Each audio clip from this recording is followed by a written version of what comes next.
Hi, I'm Melissa. Before I dive into this crazy story, make sure to hit that like button and subscribe. Trust me, you won't want to miss this wild ride. So here's a bit about me. I'm a 38-year-old single mom, working hard as a paralegal to give my daughter, Allison, the best life possible. It's been just the two of us since my ex, Jack, decided that fatherhood wasn't for him when Allison was 5. Fast forward to now. Allison's 17 and the light of my life. She's smart, kind, and beautiful inside and out. When Allison told me about prom, I was over the moon. Mom, Tyler asked me to prom. She squealed after school one day.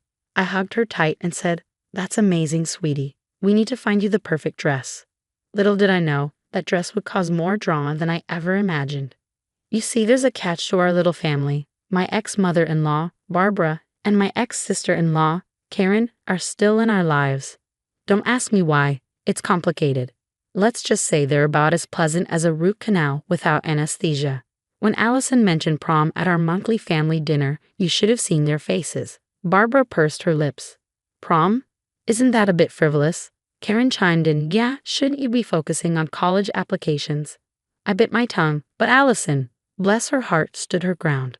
"I can do both, Aunt Karen. I'm excited about prom." The tension was thicker than Barbara's infamous meatloaf. Later, while dress shopping, Allison found this gorgeous blue gown that made her eyes sparkle.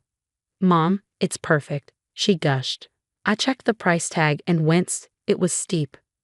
But seeing Allison's face, I knew it was worth it. "You're going to be the belle of the ball, sweetie," I said, swiping my credit card. When we showed Barbara and Karen the dress, their reactions were interesting. Barbara sniffed. "It's a bit revealing, don't you think?" Karen added, "And that color. It's not really your best, Allison." I saw Allison's face fall and felt my blood boil. "I think she looks beautiful," I said firmly. Over the next few weeks, Allison was all about prom prep. She and her friends were constantly chatting about corsages, limos, and after parties. But every time Barbara or Karen were around, they'd make these little digs. "You're not wearing heels, are you? You'll tower over poor Tyler," Karen would say. Or Barbara would chime in with, "I hope you're not planning on staying out too late. It's not ladylike." I tried to shield Allison from their negativity, but I could see it was getting to her. The night before prom, Allison was a bundle of nerves and excitement. We were doing last-minute prep. Nails, hair, the works. "Mom, what if something goes wrong?" Allison fretted. I squeezed her hand. "Nothing's going to go wrong. Tomorrow's going to be perfect." As I hung up Allison's dress, making sure it was wrinkle-free for tomorrow, I had no idea of the storm that was about to hit. Sometimes the people you think you can trust are the ones you should watch out for the most. I had to run to the store for some last-minute items. Hairspray, bobby pins, you know the drill. Barbara and Karen offered to come over and help Allison with some final preparations. "That's so nice of you," I said, surprised by their sudden enthusiasm. As I left, I saw them heading upstairs with Allison. I should have trusted my gut feeling that something was off, but I pushed it aside, wanting to believe they were finally coming around. Little did I know, that decision would lead to a night I'd never forget, and not in a good way. I rushed back from the store, excited to surprise Allison with her favorite snacks for our prom prep night. As I pulled into the driveway, I noticed Barbara and Karen's cars were still there. Weird. I thought they'd be gone by now. I quietly entered the house, hearing hushed voices, and was that the sound of scissors. My heart started racing as I crept up the stairs. Nothing could have prepared me for what I saw when I pushed open Allison's bedroom door. There, in the middle of the room, stood Barbara and Karen, scissors in hand, surrounded by blue fabric scraps. My daughter's beautiful prom dress lay in ruins on the bed. "What the hell are you doing?" I screamed, dropping the shopping bags. Barbara and Karen whirled around, faces pale. "Melissa, we were just..." Karen stammered. "Just what?" "Destroying my daughter's dress? Have you lost your minds?" I was shaking with rage. Barbara stepped forward, chin raised defiantly. "We're doing what's best for Allison. That dress was inappropriate." "Inappropriate? It's a prom dress, not a stripper outfit." I couldn't believe what I was hearing. Karen chimed in. "We were just trying to protect her reputation. You wouldn't understand." Suddenly, memories flooded back. The snide comments about my parenting, the accidental spills on Allison's favorite clothes, the times they'd conveniently forgotten to pick her up from school. It all made sense now. You've always been jealous, I realized aloud. You can't stand to see Allison happy. Barbara scoffed. Don't be ridiculous. We love Allison. Love? This isn't love. This is control and manipulation. I shot back. Just then, I heard a gasp from the doorway. Allison stood there, eyes wide with horror as she took in the scene. My dress, she whispered, tears welling up. I rushed to her side, pulling her into a hug. Oh, sweetie, I'm so sorry. Allison broke down, sobbing. Why would they do this? Grandma, Aunt Karen, how could you? Barbara had the audacity to look offended. We were trying to help, dear. That dress was much too revealing. Get out, I growled, my voice low and dangerous. Get out of my house right now. Karen tried to protest, but we were just. Out, I roared, pointing to the door. As they scurried out, I turned my attention back to Allison, who was still crying. What am I going to do, Mom? Prom's tomorrow, and my dress is ruined. I held her tight, my mind racing. How was I going to fix this? The dress shops would all be closed by now. We'll figure something out, sweetie, I promise, I said, trying to sound more confident than I felt. As I comforted my heartbroken daughter, I knew one thing for certain. Barbara and Karen weren't going to get away with this. They'd finally gone too far, and it was time they faced the consequences of their actions. But first things first, I had a prom dress to magically produce in less than 24 hours.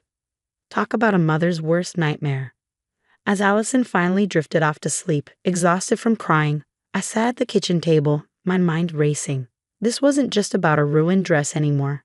It was about years of manipulation and cruelty. I picked up my phone and dialed Jack, my ex. We need to talk. It's about Allison. 30 minutes later, Jack was at my door, looking concerned. What's going on, Melissa? I filled him in on everything, and his face grew darker with each word. I can't believe my own mother and sister would do this, he said, shaking his head. Believe it. And it's not just this. Remember when Allison didn't get invited to Karen's kids' birthday parties? Or when Barbara accidentally spilled wine on her graduation dress? Jack's eyes widened. You think those were intentional? I know they were, and we're going to prove it. We spent the next few hours calling friends and family, piecing together a pattern of Barbara and Karen's behavior. The stories came pouring in. My friend Lisa chimed in. Remember when Barbara told everyone Allison cheated on that math test? I knew that wasn't true. Jack's cousin Tom added. Karen once told me Allison was spreading rumors about my daughter. I should have known better than to believe her. By morning, we had a list of incidents spanning years. It was time to call in the big guns. I reached out to my old college roommate Sarah, who was now a hotshot lawyer. Sarah, I need your help. We met at a cafe where I laid out everything we'd uncovered. Sarah whistled low. This is some serious stuff, Melissa. We're talking harassment, defamation, maybe even destruction of property with the dress incident. What can we do? I asked. Well, legally we could pursue charges, but given its family, there might be a better way to handle this.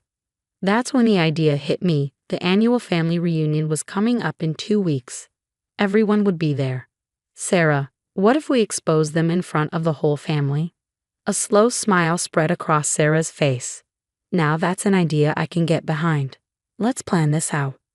Over the next few days, while helping Allison prepare for prom, thank God for 24-hour tailors and my emergency credit card, we put our plan into motion.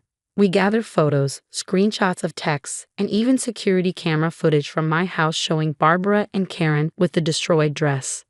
Jack reached out to extended family members, subtly ensuring everyone would attend the reunion. Lisa helped us create a slideshow of evidence, while Tom offered to be our tech guy at the reunion. We need to make sure they can't wiggle out of this, I said during one of our planning sessions. Sarah nodded. I've drafted a statement detailing their actions. We'll distribute it to everyone after the presentation. As the day approached, I felt a mix of nervousness and determination. Barbara and Karen had no idea what was coming. The night before the reunion, Allison asked, Mom, are you sure about this? It seems intense. I hugged her tight. Sweetie, sometimes you have to stand up to bullies, even when they're family, especially when they're family. When they're family. Jack chimed in, your mom's right, kiddo. What they did to you is not okay, and it's time everyone knew the truth. Allison nodded slowly. Okay, I trust you guys. As I laid out my outfit for the reunion, I took a deep breath. Tomorrow, everything would change. Barbara and Karen thought they could manipulate and hurt us without consequences. They were about to learn just how wrong they were. Ready for tomorrow? Jack asked as he was leaving. I nodded, a determined glint in my eye. More than ready. It's time to end this once and for all. Let the showdown begin. The day of the family reunion arrived and my stomach was in knots. Allison, Jack, and I arrived early to set up our little presentation with Tom's help.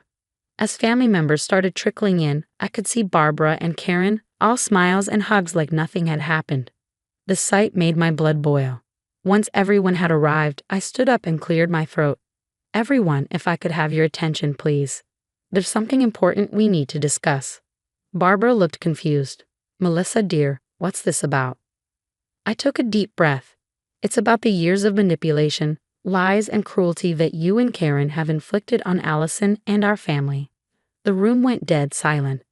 Tom hit the lights, and our slideshow began. Last week, Barbara and Karen destroyed Allison's prom dress. I said as the security footage played. Gasps filled the room. We went through incident after incident, the birthday party snubs, the ruined clothes, the vicious rumors. With each revelation, I could see the shock and disgust growing on everyone's faces. Karen jumped up. This is ridiculous. We've never done anything to hurt Allison. But her protest fell flat as more family members started speaking up. Cousin Rachel chimed in. So that's why you told me Allison couldn't make it to my wedding. You said she was sick. Uncle Steve added. And the time you said Allison was talking bad about my son. That was a lie too. Barbara and Karen's faces were pale, their eyes darting around the room, looking for allies. They found none. Sarah stepped forward, her lawyer mode in full swing. What you've done constitutes harassment and defamation, not to mention the destruction of property. We have grounds for legal action. Barbara scoffed. You wouldn't dare. We're family. I locked eyes with her. Family doesn't do what you've done. You've left us no choice. The fallout was immediate. Other family members started sharing their own stories of Barbara and Karen's manipulations. It was like a dam had broken. In the end, we didn't need to press charges. The family decided on their own to cut Barbara and Karen out. No more invitations, no more contact. Allison's prom night was a triumph. In her new dress, even more beautiful than the first, she was radiant.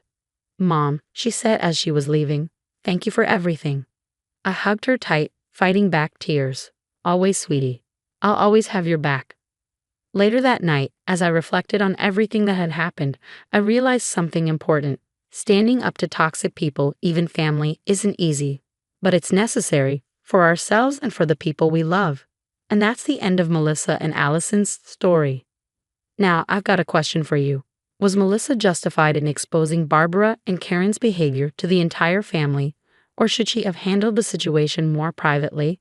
Is public confrontation ever the right approach when dealing with toxic family members? Share your thoughts in the comments below. Your perspective could help others facing similar family conflicts. If this story resonated with you and you want to hear more like it, hit that like button and subscribe to our channel. Your support helps us bring more of these real-life dramas to light. Thanks for watching. We'll see you in the next video.